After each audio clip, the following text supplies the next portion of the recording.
In a faraway galaxy, where stars burned with the brightness of 1,000 suns, a race of beings known as the Zorathi ruled a vast empire. They were a proud people, their society built on technology far beyond the understanding of lesser species. They were immortal, invincible, and intelligent. Yet despite their greatness, the Zorathi faced a problem that no technology could solve: infertility. The Zorathi had been struggling with this issue for centuries. Their species, powerful as they were, could no longer reproduce naturally. They had tried everything: genetic experiments, artificial wombs, even altering their biology. But nothing worked.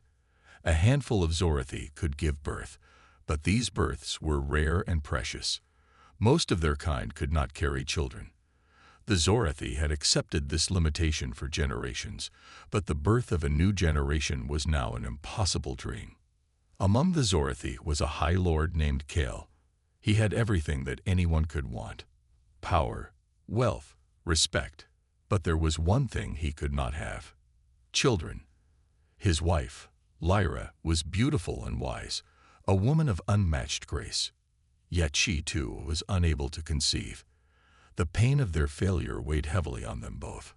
Kale loved Lyra deeply. She had been his companion for many years, and he had vowed to stand by her through everything. But the pressure of their inability to produce an heir was growing. His people, the Zorathi, began whispering that his rule would never be truly complete without a child to succeed him. The leader without an heir was a leader destined to be forgotten. In the quiet moments, Kale and Lyra had tried to accept their situation. But as the years passed, the weight of it became unbearable. One evening, as they sat in their palace overlooking the star-filled skies, Kale spoke the words that would change everything. "I cannot stand this anymore, Lyra," Kale said, his voice heavy with sorrow. "The Zorathi have no future without an heir. And you, we—" He stopped, unable to finish the thought. Lyra looked at him, her face a picture of sorrow and love. "What are you suggesting, Cal?" Her voice was soft, but there was a steel edge to it. She had known this day might come, but hearing it aloud made her heart ache. "I have heard of a human," Kale said, his voice trembling slightly. "A miner on a distant world. He is said to have abilities. He is human, but there are rumors that he can procreate with other species, with women like you." Lyra's eyes widened in shock. "What? You cannot be serious, Kale. You would give me to this human?" Cal's face tightened, but his gaze softened as he looked at her. "I would never do it if there were another choice. But there is no other way. I spent years searching for a solution. I've tried every method available, but nothing works. The Zorathi need a future, Lyra. And I—" He sighed, looking away for a moment. "I cannot bring a child into the world with you, but he can. He might. He's our only hope." The silence between them stretched, heavy and filled with unspoken words. Lyra felt as though the ground had been pulled out from beneath her. The thought of being given away, of becoming a tool to solve a problem that wasn't hers, twisted something deep inside her. But she knew Cal's pain. She knew the weight of his responsibility. "You truly believe this human can help us?" Lyra asked, her voice barely a whisper. Kale nodded, his expression grim. "I do. The stories say that this human, Alec, has a rare gift. It's why he has never been caught or imprisoned. He's different from other humans, and he's strong. The humans, though primitive, have resilience unlike anything we've ever seen." Lyra stood up, walking to the window and gazing out at the stars. "And what if I refuse?" she asked, her back turned to him. Kale walked over to her, placing a hand gently on her shoulder. "You know that you cannot, Lyra. This is not just about us. It's about our people, our legacy. We've tried everything else. What else is there to do? You must go, for the sake of the Zorathi." Lyra closed her eyes, feeling the weight of his words press down on her. The thought of being given to a stranger, a human, was unbearable. But the thought of Kel's people perishing without a future was even worse. She had always believed in their love, in their bond, but this was a decision that went beyond anything they had shared. "I will go," she said finally, her voice steady but hollow. "But I won't do it for you. I'll do it for them. For the future." Cale nodded, relief mixed with guilt in his eyes. "Thank you, Lyra. I don't know what else to say." As Lyra left the room, she felt a strange sense of dread settle in her chest. The universe, with all its mysteries and dangers, had just opened up before her in ways she never imagined. She was going to meet a human, a miner, and in that encounter, her life would change forever. So, Alec began, trying to break the ice. "What happens now?" Lyra looked at him, her expression unreadable. "We try," she said simply. "There is no magic, no instant cure, but perhaps something will change." Alec nodded, still unsure of what was expected of him. He had been told that his ability was rare, that it could help the Zorathi in ways they couldn't imagine.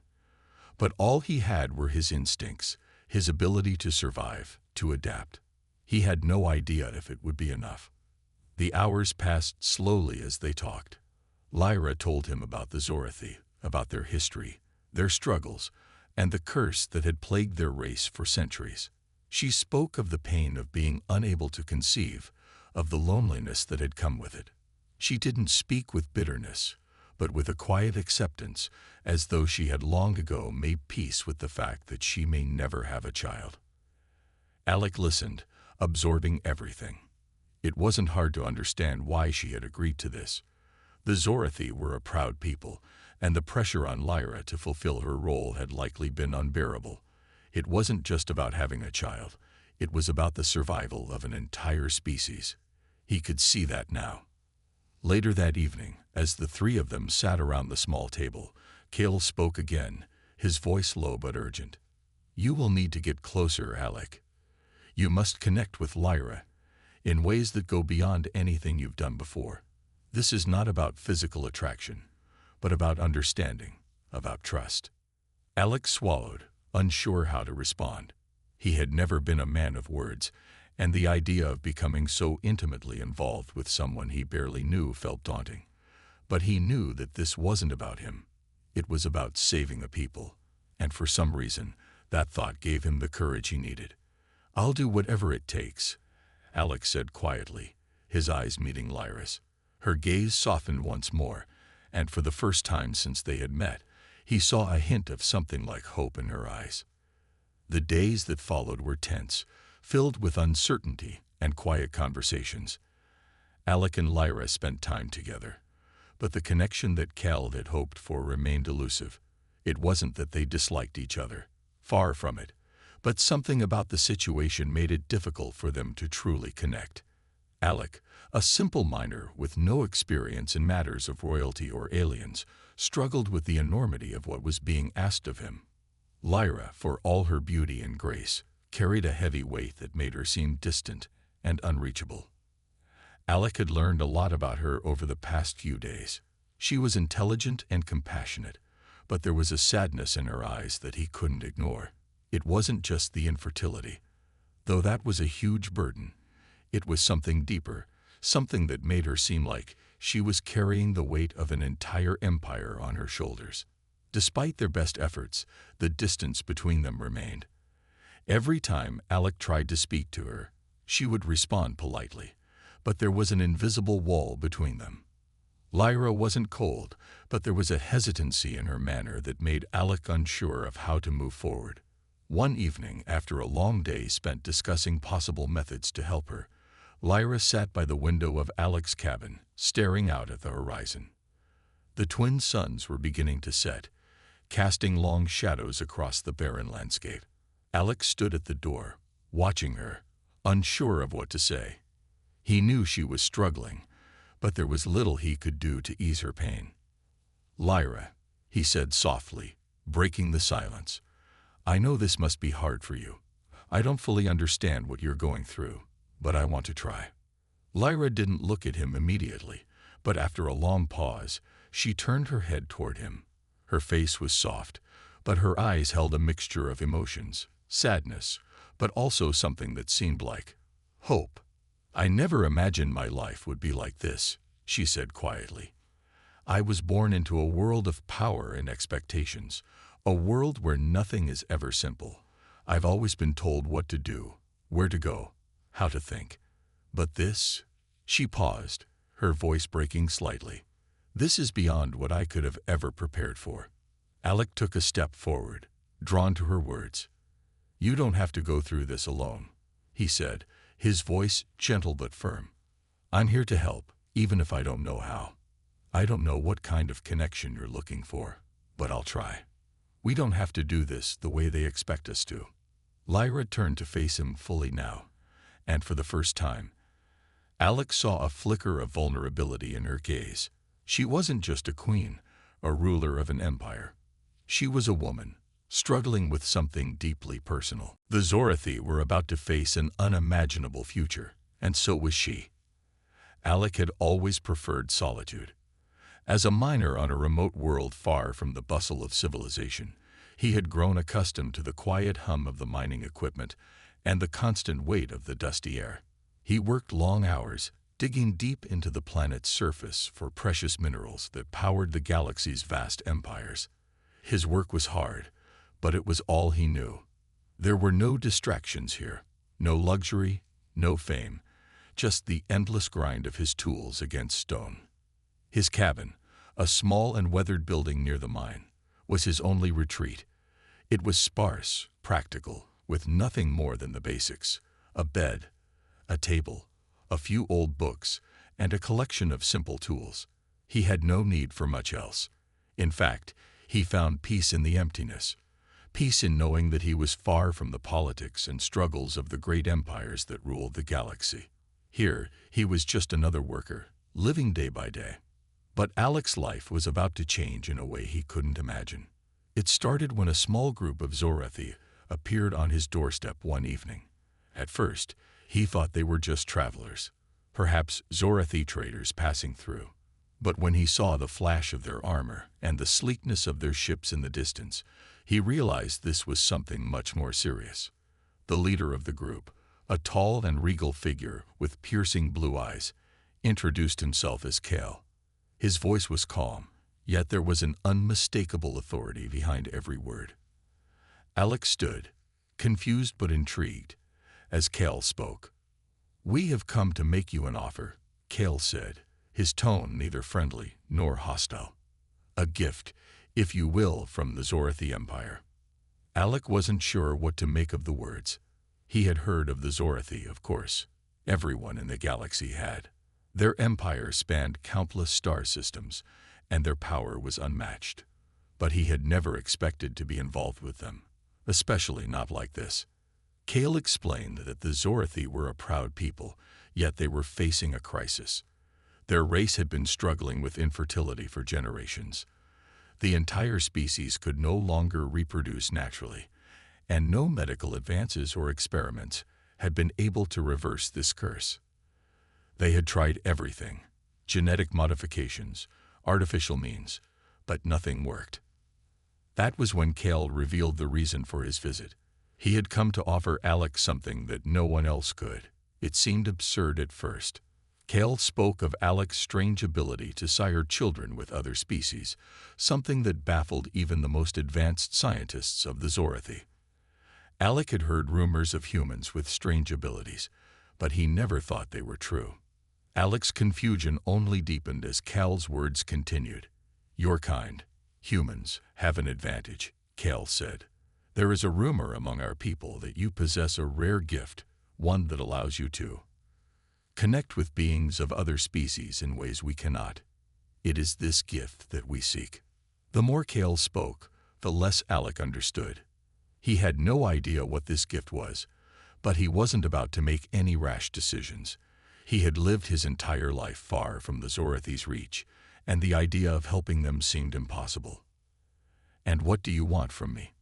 Alec asked, his voice cautious. "We need you to help us," Kale replied, his voice steady. "We have a woman, my wife. She cannot conceive, no matter what we try. You are the only hope for us. If you can do what they say you can do, then you will be given a place of honor in our empire. We will reward you beyond anything you can imagine." Alec was silent for a long moment. He was tempted to refuse, to turn them away, but something about Cal's words lingered. This was a matter of life and death for the Zorathi. The entire future of their race rested on a single act. Still, he was a minor, not some hero, and the idea of being involved in something as personal as reproduction for an alien species made him uneasy. "I don't understand," Alec said, shaking his head. "Why me? Why not one of your own? We Zorathi are unable to reproduce. We are sterile," Cal said quietly. "It is a curse we have borne for centuries. We have tried every method, every possible solution, but nothing works. And you, human, are the only one who might change that." Alec looked at Cal and the others, their faces filled with expectation. He didn't want to be part of some alien experiment, but he knew that turning down an offer from the Zorathi could lead to trouble. And there was something else that gnawed at him, a sense of duty. He had always lived a quiet, solitary life, but now the universe seemed to demand something of him. "Who is she?" Alec asked, his voice low. "Who is this woman you want me to help?" Cal's expression softened, and for the first time, Alec saw the weight of the decision. "Her name is Lyra. She is my wife. We have tried for years, but nothing has worked. She is beautiful, kind, and so much more than just a queen. I love her deeply, and I cannot bear to see her suffer." Alec took a deep breath. The request was strange, but he knew that the Zorathi weren't asking for something ordinary. They were asking for the impossible. He looked at Cal and nodded.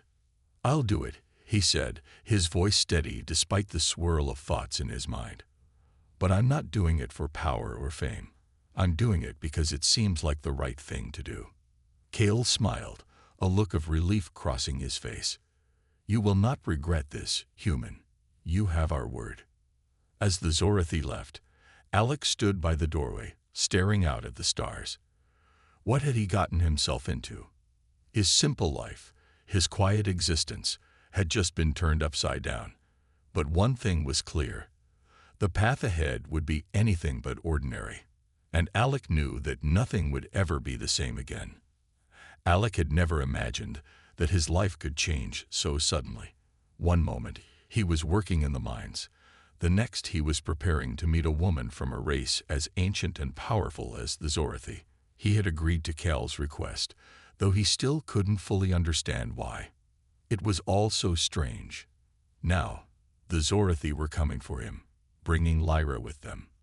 She was the woman he had been asked to help, the one who was unable to conceive, and the reason for everything that had led him to this moment. As he stood at the edge of the mining colony, his eyes scanned the horizon. The Zorathi ship would arrive soon. He could see its massive form cutting through the sky, a sleek and intimidating vessel that seemed to block out the stars behind it. Alec felt a sense of unease settle in his chest. This wasn't just a routine meeting. This was the start of something bigger, something he didn't fully comprehend. When the ship landed, it was even more imposing up close. Its smooth, silver surface gleamed in the light of the twin suns. Alec stood still, his heart pounding. The door of the ship hissed open, and out stepped Cal, followed by a woman whose presence seemed to command the air around her. Lyra was tall and elegant, with features that were both alien and strikingly human at the same time. Her eyes were a deep shade of blue, almost glowing, and her long, dark hair cascaded down her back, like a waterfall of night. She was stunning in a way that made Alec feel small, as though the very air around her was charged with an energy he couldn't understand. And yet, despite her beauty, there was something sad in her gaze. Her face was calm, but her eyes were full of sorrow, as if she carried a burden that Alec couldn't even begin to imagine. Alec stood frozen for a moment, unsure of what to do. Cal, noticing his hesitation, stepped forward. "This is Lyra," Cal said, his voice full of pride. "She is my wife, and she has agreed to meet you." Lyra stepped forward, her movements graceful and deliberate. She looked at Alec, her gaze unwavering. "You are the one who can help us." Her voice was soft, but there was an underlying strength in it. Alec nodded slowly, his throat dry. I don't know if I can help, but I'll try. I agreed to this because I don't want to see anyone suffer." Lyra's expression softened, and for the first time, Alec saw a flicker of something other than sadness in her eyes, perhaps gratitude, or maybe something more complicated. "I understand," she said quietly. "Thank you." Cale watched the exchange, his gaze intense. "We have no time to waste. You will need to work with her closely. Our people's future depends on this." Alec felt the weight of Cal's words like a stone on his chest. He had never been a part of something so important. But at the same time, he felt a deep sense of responsibility. This wasn't just about helping one woman. It was about helping an entire species, one that had offered him a chance at something bigger than anything he had ever known.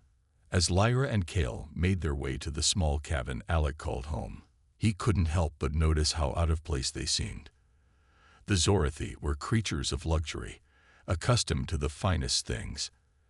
Alec's cabin, with its rough-hewn walls and simple furnishings, was the complete opposite of their elegant lifestyle. Yet, somehow, Lyra seemed unfazed. She didn't flinch when she saw the dusty floor, the bare walls, or the simplicity of the space. It was as if she had been to many places like this, places where luxury didn't matter. Alec led them inside and gestured to a table where they could sit.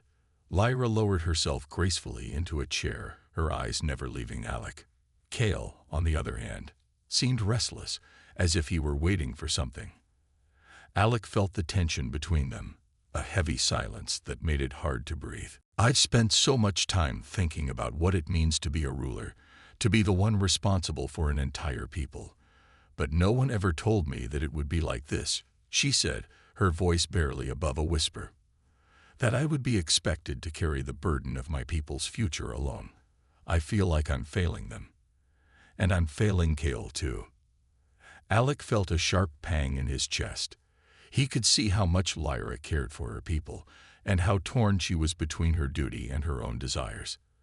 But he also understood something else, that her burden wasn't just hers to carry. She had agreed to this, but the weight of it was clearly taking its toll on her.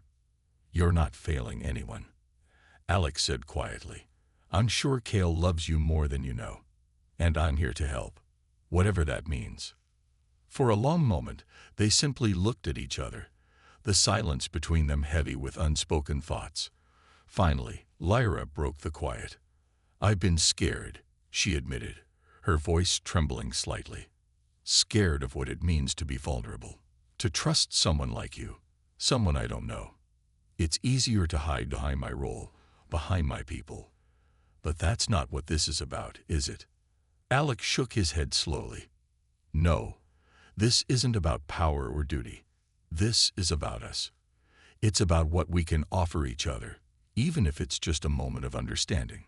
Lyra nodded, her eyes softening. "Maybe I've been too closed off. Maybe I've been so focused on what I can't control that I've forgotten how to connect with the people around me. You, Alec, you're different. You didn't ask for any of this. You didn't choose this path. But you're here, trying to help me. I don't know why, but I'm grateful." Alec's heart seemed to soften at her words. He didn't have all the answers, but in that moment, he understood something important. This wasn't about helping the Zorathi or fulfilling Cal's expectations. It was about helping Lyra, about giving her the support she needed, even if it was just in the form of a quiet, understanding presence.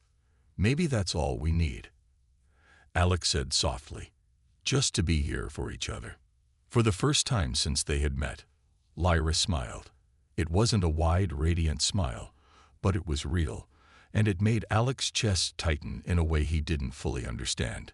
She looked at him, and in that look, he saw something shift, a small crack in the wall she had built around herself. "I think you're right," she said. "Maybe that's all we need." The connection between them, fragile as it was, had begun to form. It wasn't a sudden spark or an overwhelming surge of emotion, but something quiet and steady. It wasn't about the physical act that had brought them together, but about the trust they were beginning to build. Alec wasn't sure where this path would lead, but for the first time, he felt like he was exactly where he needed to be. And for Lyra, it was the first step toward finding something she had longed for: hope. As the days turned into weeks, Alec and Lyra grew closer, each of them learning more about the other. It wasn't a grand romance, not yet, but something real was starting to take shape. The work was still difficult, and the pressure from Kale and the Zorothy wasn't easing, but there was something comforting about the quiet moments they shared. Each conversation felt like a step forward, breaking down the walls that had kept them apart.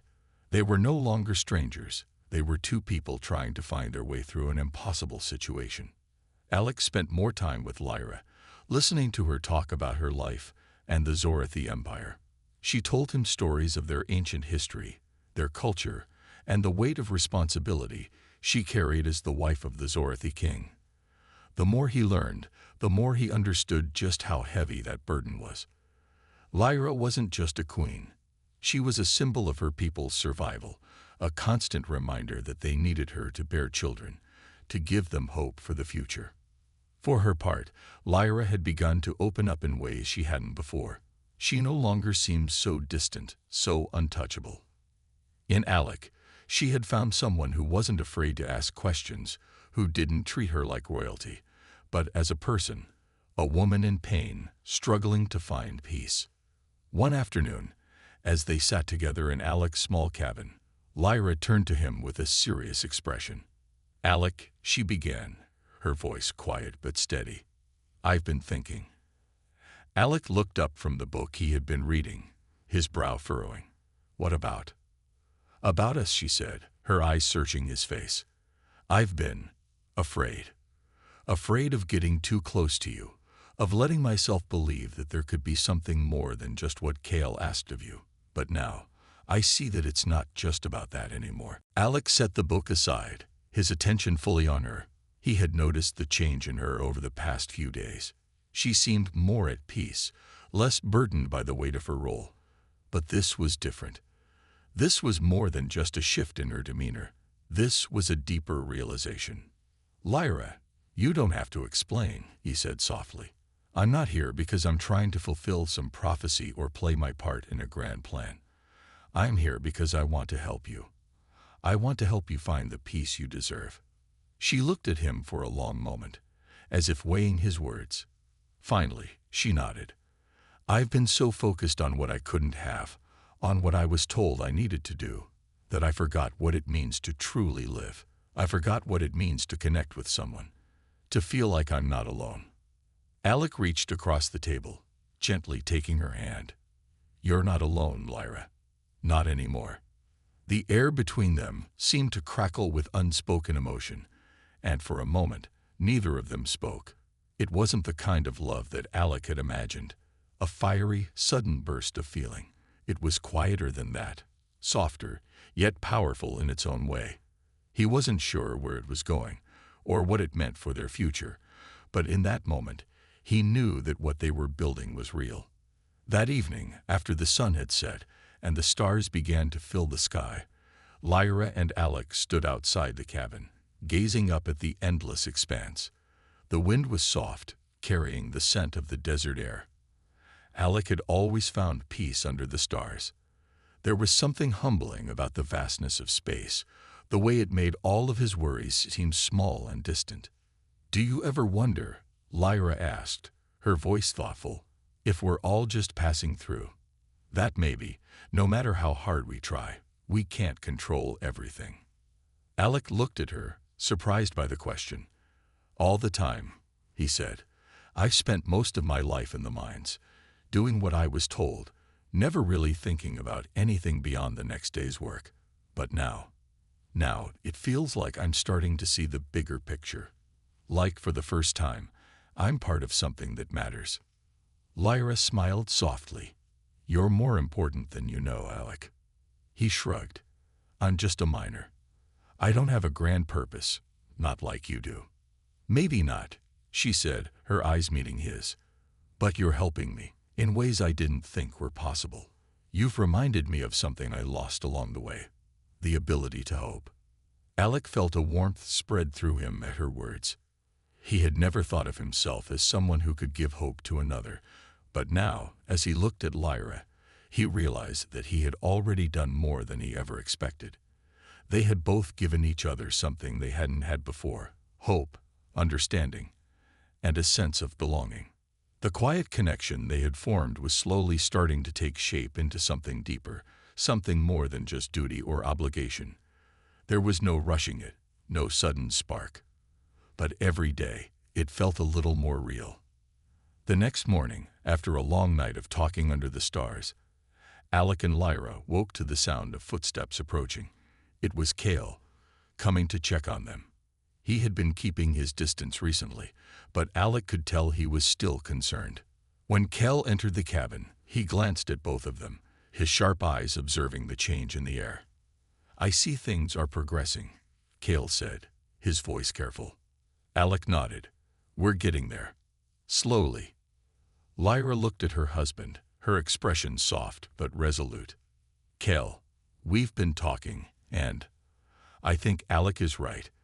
This isn't just about a child or the survival of our race. It's about more than that. Cale's gaze flickered with a hint of confusion, but he didn't interrupt. Lyra continued, her voice steady. I'm not just doing this for you or for our people. I'm doing this because I want to find peace, and Alec has helped me see that. Alec didn't know what Cale would say, but he felt something shift in the room. Whatever happened next, he knew they were no longer just participants in a plan. They were people, connected by something deeper than obligation. The days that followed Lyra's admission to Alec were filled with uncertainty. Though the tension had eased between them, the weight of the task they were all still facing loomed large. Cale, while less vocal about his expectations, continued to watch them closely, his thoughts unreadable. He had agreed to this arrangement, but Alec could feel that the king's patience was wearing thin. Time was running out, and the Zorathi needed results. The future of their people, of their entire species, depended on it. For Alec and Lyra, the connection between them was growing stronger. Each day, they spent more time together, sometimes talking, sometimes sitting in silence, but always learning about each other. Alec found himself thinking about her more often, in ways he hadn't expected. He didn't want to admit it, but there were moments when he felt a pull toward her, a deep understanding of the pain she had been carrying for so long. One morning, as the sun rose and the orange light spilled across the barren landscape, Lyra stood by the window, her back to Alec. He had learned that these early mornings were when she liked to think the most, when she wasn't weighed down by the expectations of her people, when it was just her and the world outside. I've been thinking, she said quietly, without turning around. Alec leaned against the doorframe, watching her. About what? About the choice I have to make, she said softly, her voice carrying a sadness Alec hadn't heard before. About what it means to be a ruler, to be the one who decides the future of our people. Alec took a step toward her, his heart heavy. He knew she was talking about the child she could not conceive, the reason she had come to him. But there was something else in her tone, something that made him pause. What choice? Alec asked, his voice uncertain. Lyra turned to face him, her eyes filled with emotion. Cale, he's been pushing me, telling me that we have no time. He wants me to make a decision. Either we try again, or we find another way. But I don't know if I can keep going like this. Alec's heart sank. He knew that Cale's pressure was intense, but hearing Lyra speak about it in such raw terms made him realize just how deeply this was affecting her. She was torn between her duty and her own desire for peace, for freedom from the relentless expectations placed on her. I don't know what to say, Alec murmured. It's not easy for you, I can see that. But I don't think you should have to make a choice like this alone. Lyra's gaze softened, but the sadness remained. I've had to make hard choices all my life, Alec. I was born into this life. I never had the luxury of choice. Every decision I make is for the good of my people, for the survival of our race. But now, I'm not sure what's right anymore. I'm not sure what I want. Alec stepped closer, his voice gentle. You deserve to have a choice, Lyra. You deserve to decide what you want for your life. You shouldn't have to carry the weight of everything on your shoulders. She looked at him, her eyes searching his face. But what if I fail? What if I can't do what's expected of me? What if I can't give my people the future they need? Alec reached out, placing a hand on her shoulder. You're not failing anyone. You're human, just like me. You can't carry everything on your own. Lyra closed her eyes, as if the simple words brought a weight of relief. For the first time in a long while, she allowed herself to feel the comfort of another person, someone who didn't want anything from her except her well-being. It was a foreign feeling, but it was also something she hadn't realized she needed until now. For a moment, the world outside seemed distant, and it was just the two of them. No titles, no responsibilities, just two people trying to make sense of a difficult world. We're not alone, you know, Alex said, his voice soft but steady. We're in this together, and we'll figure it out. Lyra met his gaze again, this time with a spark of something new. Hope. It wasn't the kind of hope that came from quick fixes or easy answers, but a deeper, more enduring hope. It was the kind of hope that came from knowing you weren't alone, that there was someone beside you, even when things seemed impossible. I want to believe that, Lyra said quietly. The sound of footsteps interrupted their moment. Cale entered the cabin, his eyes immediately going to the two of them. He could sense the shift in the air, the way Lyra's posture had changed, the way she was looking at Alec. He said nothing at first, simply standing in the doorway, waiting for them to acknowledge him. Alec, Cale said finally, his voice firm but not unkind. Lyra, we need to talk. Alec straightened, pulling his hand away from Lyra's shoulder. He wasn't sure what Cale was about to say, but he could feel the tension rising. It wasn't just the king's usual pressure, it was something more. Cale's eyes were sharper than usual, his tone more demanding. What is it? Alec asked cautiously. Cale's gaze flickered to Lyra before turning back to Alec. I'm giving you one last chance, he said, his voice colder than Alec had heard it in weeks. Either you succeed and help us create the future we need, or we find someone else. Time is running out. Lyra's face paled, and she stepped forward. Cale, I don't know if I can do this anymore. Cale's eyes hardened. You can't afford to make that decision, Lyra. You're the only one who can carry our people forward. Alec's jaw tightened. He wasn't sure what Cale expected from him, but he couldn't stand the way he was speaking to Lyra. This isn't fair to her, Alec said, his voice firm. You're not giving her the choice she deserves. Cale's expression darkened, but before he could respond, Lyra raised her hand. Cale, please. I need some time. We all do. There was a long silence as Cale processed her words. Finally, he nodded stiffly. I'll give you time. But don't waste it. With that, he turned and left, his footsteps echoing as he walked away. Lyra stood still for a moment, the weight of his words settling in her chest. Alec could see the storm of emotions behind her eyes. Fear, uncertainty, but also something else. She was starting to see that the choice was hers to make. Alec stepped closer again, gently placing a hand on her arm. You have time, Lyra. You don't have to decide right now. She nodded slowly, grateful for his support, and for the first time in a long time, she felt like she might actually have control over her own future. The days after Cale's visit felt like they stretched on forever. Time had a way of slowing down when a person was faced with a decision that could change everything. Lyra spent hours alone, walking through the desert landscape that surrounded their small cabin, her mind racing with thoughts of what was to come. Alec was always there when she returned, offering a quiet presence, a steady hand, and a listening ear. Yet, She could feel the pressure mounting from all sides. She had never imagined that her life would be defined by such a moment.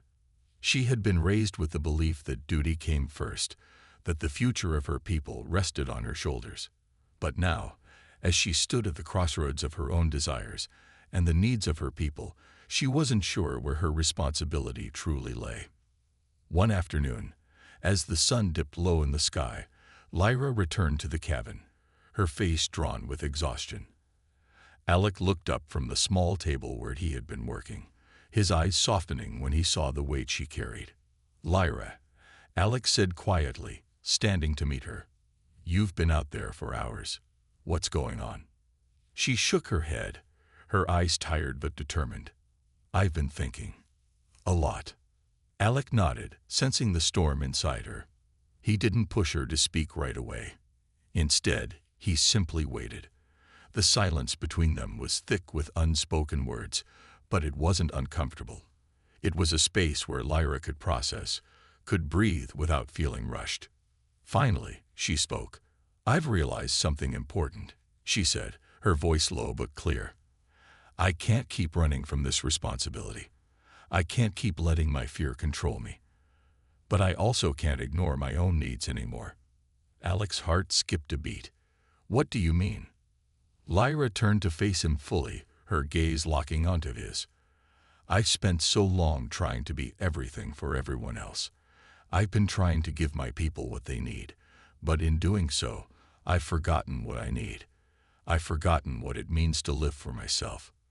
Alec stepped closer, his heart swelling with a mix of admiration and sadness. "You don't have to carry this alone, Lyra." She gave him a small smile, though it was tinged with sadness. "I know that now, but that doesn't change the fact that I have a choice to make." He nodded slowly, understanding. The weight of her responsibility wasn't something he could simply take away, but he was determined to support her in whatever decision she chose. "The choice is yours," Alec said gently. "You don't have to do anything you don't want to, but you do have to make a choice for yourself, for your future, not just for your people." Lyra looked down at her hands, her mind racing. It wasn't just about her anymore. It was about the people who depended on her. But Alec was right. She couldn't sacrifice herself completely. There had to be a way to find balance. For the first time in what felt like forever, she allowed herself to imagine a different future, not one defined by duty, but one where she had control. A future where she could choose her path, where she could be with someone who truly understood her, someone who saw her as more than just a symbol. She took a deep breath, steadying herself. "I've made my decision," she said, her voice stronger than it had been in days. Alec looked at her with a mixture of curiosity and concern. "What is it?" "I'm going to speak to Cale," she said firmly. "I'm going to tell him that I can't continue this way. I can't keep trying to force something that isn't working. I've given it my best, but it's not enough. I need something more. I need to live for myself, Alec, and I'm going to tell them that." Alec felt a sense of relief wash over him.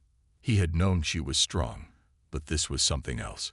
She was taking control of her own destiny. "You're doing the right thing," he said quietly.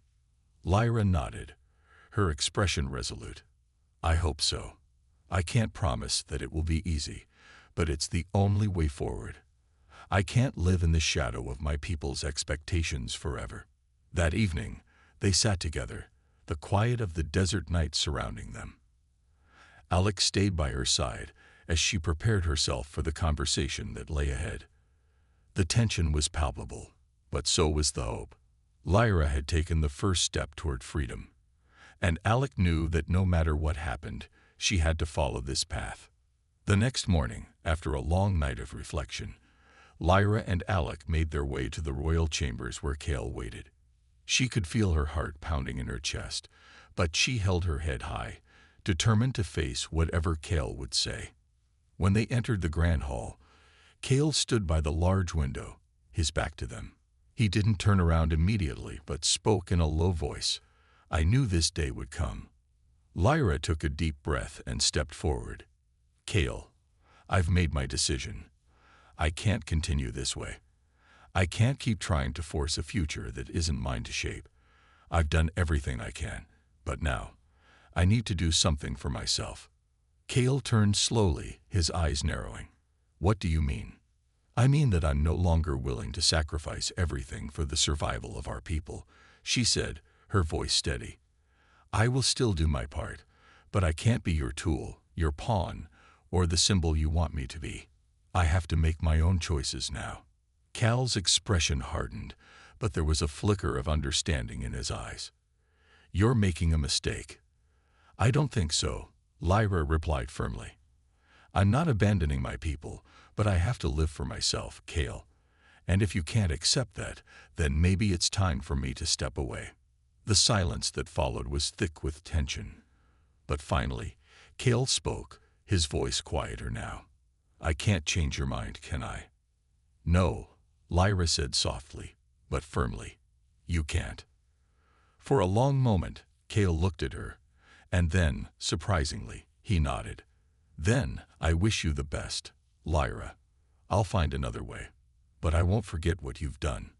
As they left the royal chambers, Lyra felt a weight lift from her shoulders. She had made the right decision, not just for her people, but for herself. Alec, standing beside her, smiled. You did it, he said quietly. Lyra smiled back, a new sense of peace settling in her heart. I did.